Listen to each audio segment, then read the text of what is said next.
the molecule that binds to the protein.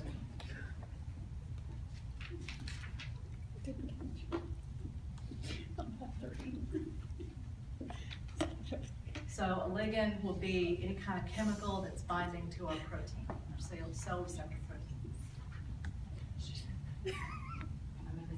I was just talking to the Wilberton class that because they're mainly just recording, and I said, but I've got these two. They're trying to keep up, little film directors.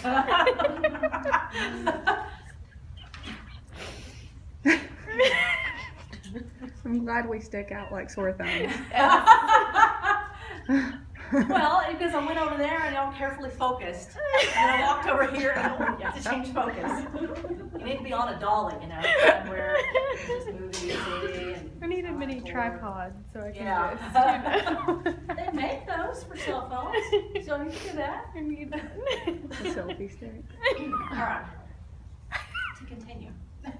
I'm going to use the example of insulin. I'm actually going to give a regulatory molecule a name. Insulin. So the hormone insulin, which is a protein, which means it's a water soluble, it's polar. It binds to a receptor which changes shape and activates an enzyme.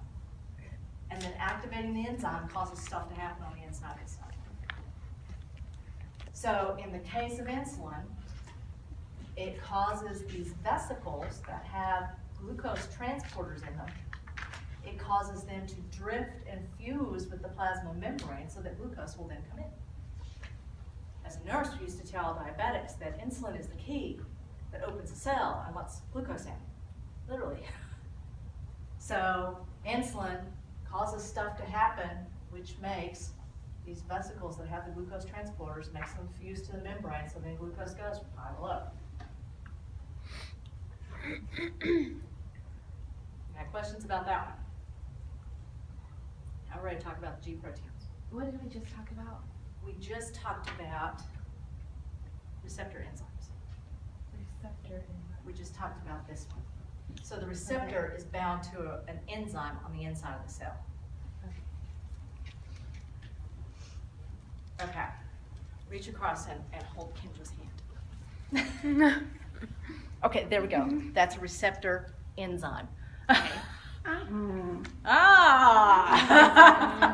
So if I changed her shape, it would immediately change you. It'd activate you. Activate it. And then stuff would happen inside the cell. She gets that one every Exactly. She Particularly said stuff happens inside the cell. I said you get that warm fuzzy feeling when glucose comes in. Okay. So that's a new analogy. I'm going to have to use it from now on. I've never had the students do that, but it did just link you. So you got that. Okay. All right, now we're ready for the G proteins. I'm going to use these two people. This one doesn't look like she really wants to volunteer, but too bad. All right, a little closer. You got to illustrate to the students. You're going to be the teaching moment. You are the receptor. You are guanine. Guanine is associated with the receptor. So it's going to be a long slide. All right, I'm going to use some of your paperwork. I change the receptor bumps the G protein. Oh, just bump. Okay, now I'll take that. Now slide under the membrane all the way over to an enzyme. You let go. Now you slide all the way back. You've changed shape, and then we start the second messenger system again. Am I doing this? Yeah. They got that now. That's all the G protein is. Looks pretty complicated. I have a few slides about it. There's pictures and stuff. It's a little complicated. But all it is, there's guanine, which is a nucleotide, that's associated with the protein receptor. When the protein receptor is activated, it changes shape, which bumps a little piece of the G protein. We had to move the whole woman. We could just move a piece of her for our illustration.